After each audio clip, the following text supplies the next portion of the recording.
ओम शांति। मुरली है 18 फरवरी 2023। बाप दादा की मधुर महावाक्य। मीठे बच्चे, तुम्हें खीर खंड होकर रहना है, मतभेद में नहीं आना है। कोई भी गंदी आदत है तो उसे छोड़ देना है। किसी को भी दुख नहीं देना है। तुम्हें खीर खंड होकर रहना है, मतभेद में नहीं आना है। कोई भी गंदी आदत है तो उसे छोड़ देना है। किसी को भी दुख नहीं देना है। आज का प्रश्न है, जन्म जन्मांतर के लिए ऊंच पद पाने के लिए कौन सा रहम स्वयं पर जरूर करना है। जन्म जन्मांतर के लिए ऊंच पद पाने के लिए कौन सा रहम स्वयं पर जरूर करना है।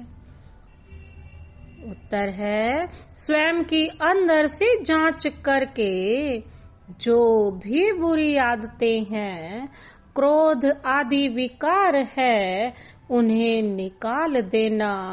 खीर खंड होकर रहना, एक की श्रीमत पर चलना, मतभेद में ना आना।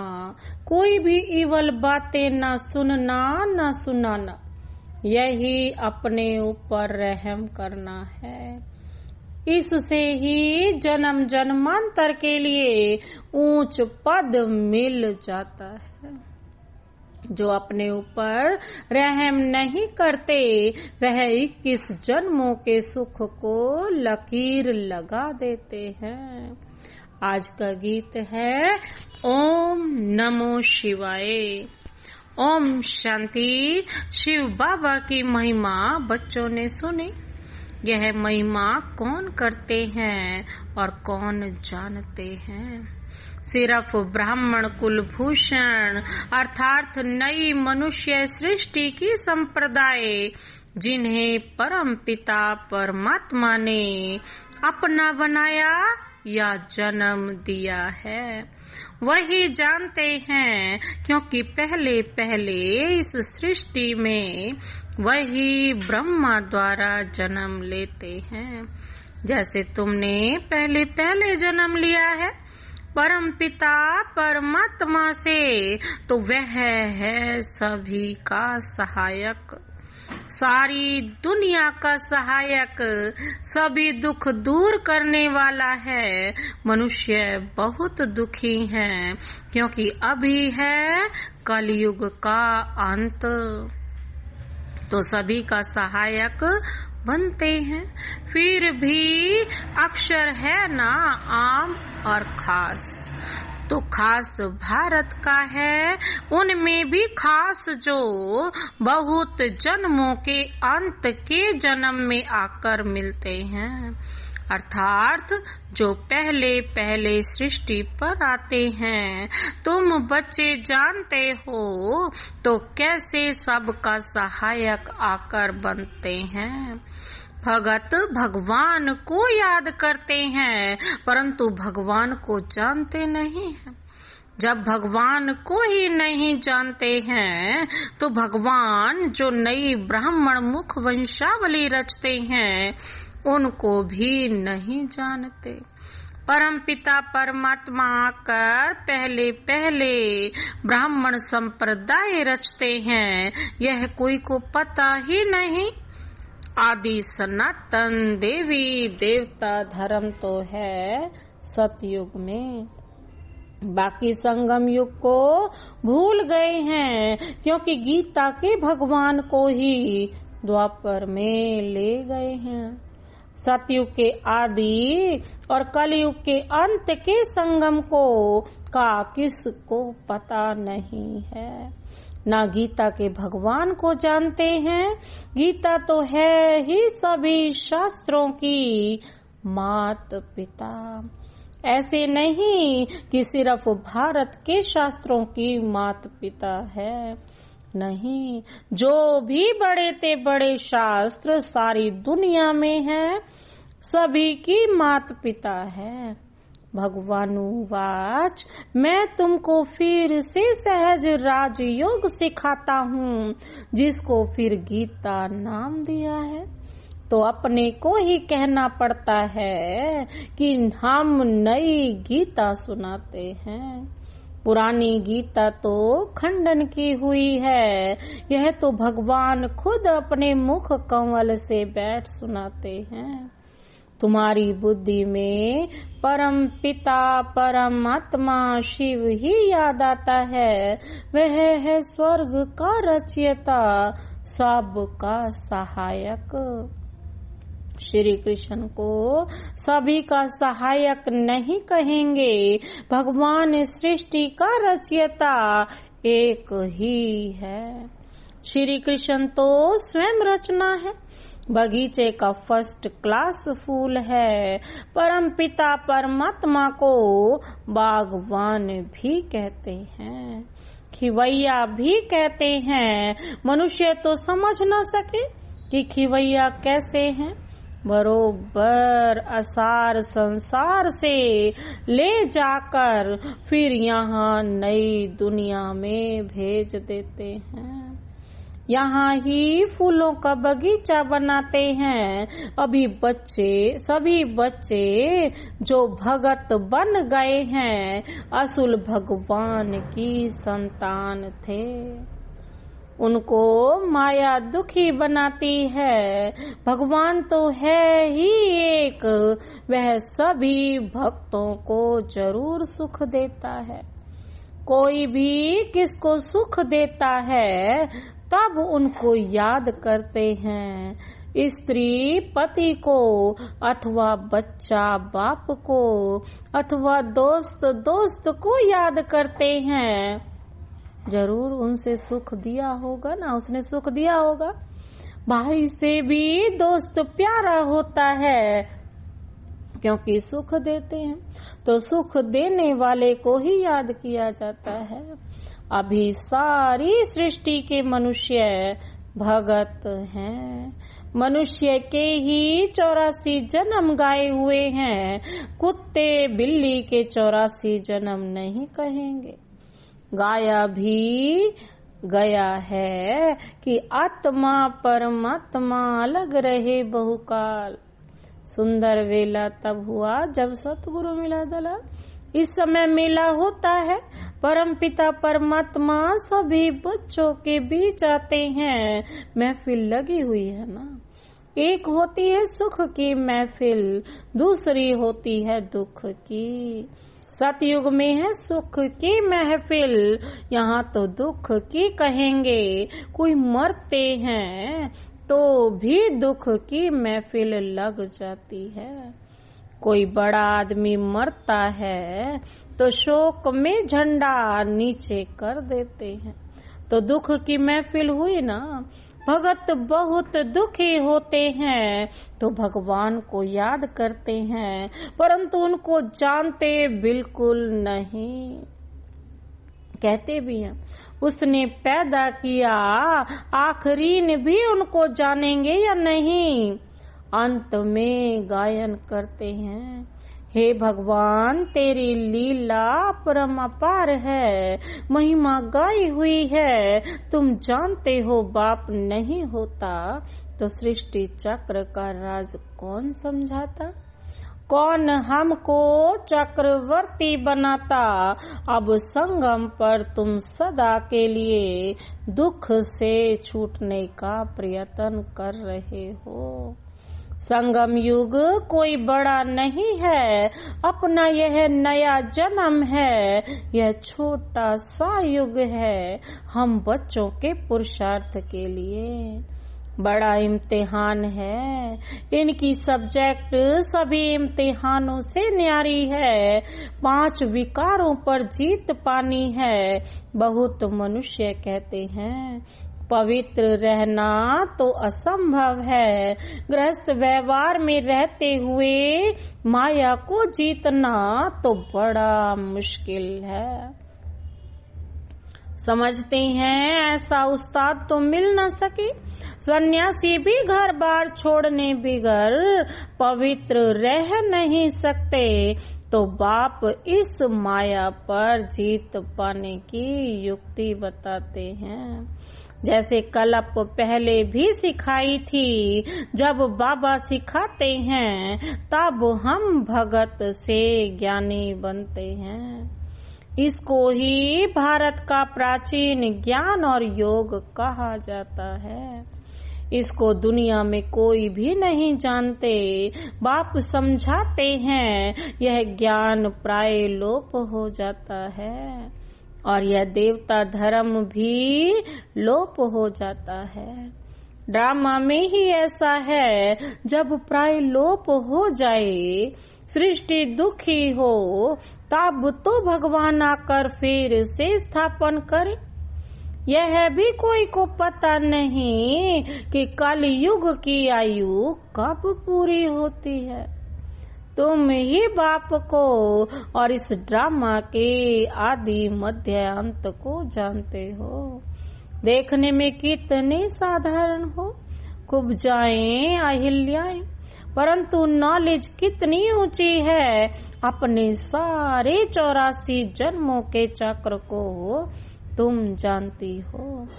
थोड़ा भी कोई याद करे तो भी अच्छा, परंतु कोई प्रश्न पूछे और उत्तर देना ना आए तो बोलना चाहिए कि हम अभी पढ़ रहे हैं।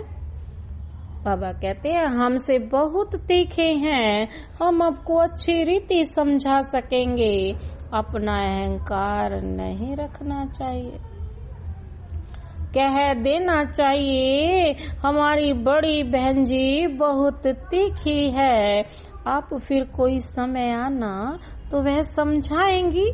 समझो कोई ऐसा प्रश्न निकलता है तो तीखी भी उसका उत्तर नहीं दे सकती, तो बोलना चाहिए हम सब पढ़ रहे हैं, अंत तक पढ़ते रहेंगे, गुह्य से गुह्य नॉलेज सुनते रहेंगे।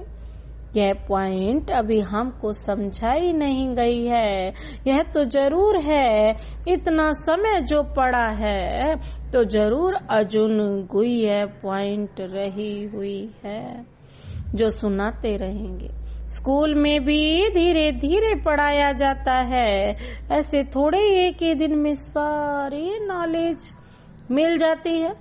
वैसे यहाँ भी पढ़ाई में, योग लगाने में, आप समान बनाने में समय लगता है।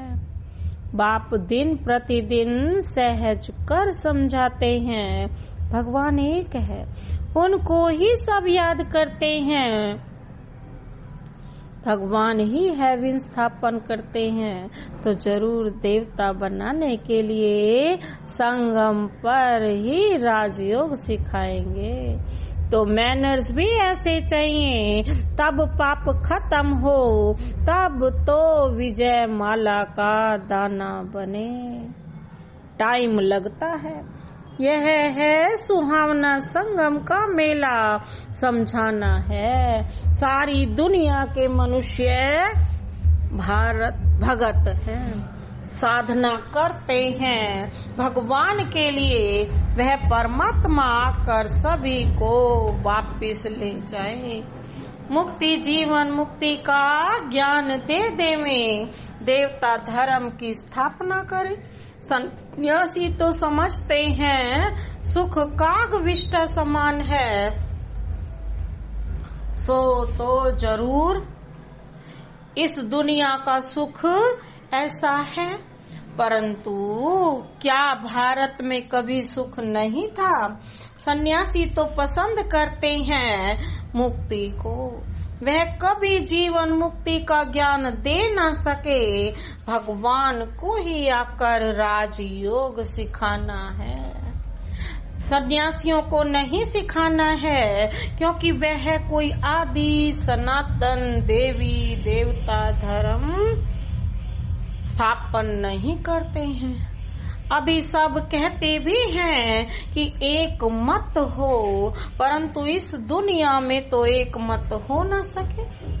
अथा मते हैं, मात पिता भाई बहन काका मामा आदि सभी अनेक मत देने वाले हैं।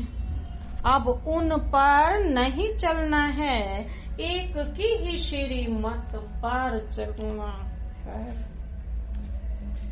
बाबा कहते हैं एक की ही श्रीमत पर चलना है।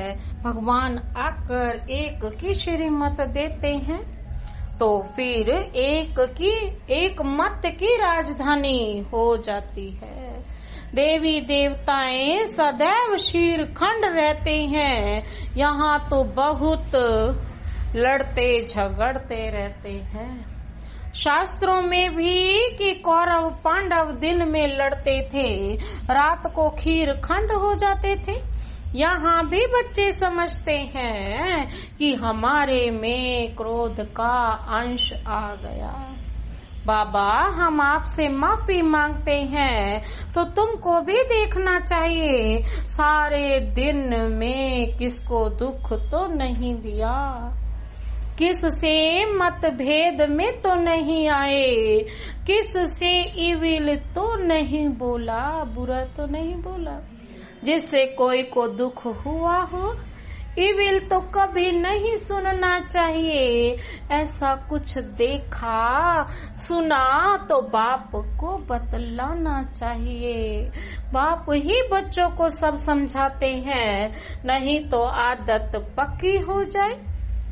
कोई में कोई भी गंदी आदत है तो छोड़ देना चाहिए, नहीं तो पद भ्रष्ट हो पड़ेंगे। बादशाही के आगे प्रजा के नौकर चाकर गरीब ही कहेंगे ना। यह मजदूर लोग क्या हैं? वहाँ भी मकान बनाने वाले तो होंगे ना। तो बाप समझाते हैं कभी लून पानी नहीं होना चाहिए। क्रोध करना बहुत बुरा है, जन्म जन्मांतर के सुख को लकीर लग जाती है। अपने ऊपर रहम करते रहो। ज्ञान मार्ग में मैनर्स बहुत अच्छे चाहिए। 5 भूतों को भगाते रहो। बाप श्री मत देते हैं और क्या करेंगे? बाबा से श्रेष्ठ मत तो और कोई दे ही नहीं सकता। बहुत लिखते भी हैं कि बाबा हमारा क्रोध छूट गया है, बीड़ी पीना आदि गंदी आदतें छूट गई हैं, तो गोया अपने पर रहम किया ना। अब हेवनली गॉड फादर स्वर्ग का पद प्राप्त कराने हमको पढ़ा रहे हैं। ऐसा बुद्धि में आता है। यह नशा रहना चाहिए। जितना याद करेंगे उतनी खुशी रहेगी। भगवान को सभी तो नहीं जानते, परंतु ना जानते भी कल्याण तो सभी का होना है। सभी को यह पता पड़ जाए कि भगवान आया है तो यहाँ भीड़ मच जाए। चींटियों में सलाकर इकट्ठे हों, मिल भी ना सके। इसलिए कड़ा कायदे से यह ड्रामा बना हुआ है। अच्छा, मीठे मीठे सिकील दे बच्चों प्रति माता पिता बाप दादा का याद प्यार और गुड मॉर्निंग। रूहानी बाप की रूहानी बच्चों को नमस्ते। हम रूहानी बच्चों की रूहानी बाप दादा को नमस्ते नमस्ते, गुड मॉर्निंग। धारणा के लिए मुख्य सार है। पहला पॉइंट है ज्ञान और योग सीख। भगत से ज्ञानी तू आत्मा बनना है। गृहस्थ व्यवहार में रहते माया को जीतना है, पवित्र जरूर बनना है। दूसरा पॉइंट है ज्ञान मार्ग में बहुत अच्छे मैनर्स धारण करने हैं। बहुत बहुत मीठा निरहंकारी बनना है। इविल बातें नहीं बोलनी है। मतभेद में नहीं आना है। आज का वरदान है समेटने की शक्ति द्वारा पेटी बिस्तरा बंद करने वाले। समय पर एवर रेडी भव। बाबा कहते हैं समेटने की शक्ति द्वारा पेटी बिस्तरा बंद करने वाले समय पर एवर रेडी भव। एवर रेडी उसे कहा जाता जो समेटने की शक्ति द्वारा देह के संबंध, पदार्थ, संस्कार सब का पेटी बिस्तरा बंद करके तैयार हो। इसलिए चित्रों में भी समेटने की शक्ति को पेटी बिस्तरा पैक किया हुआ दिखाते हैं। संकल्प भी ना आए कि अभी यह करना है, यह बनना है, अभी यह रह गया है, सेकंड में तैयार। समय का बुलावा हुआ और एवर रेडी। कोई भी संबंध व पदार्थ याद ना आए। आज का स्लोगन है परमात्मा के गुणों और शक्तियों को स्वयं में धारण करना ही महान तपस्या है। परमात्मा के गुणों और शक्तियों को स्वयं में धारण करना ही महान तपस्या है। अच्छा, ओम शांति।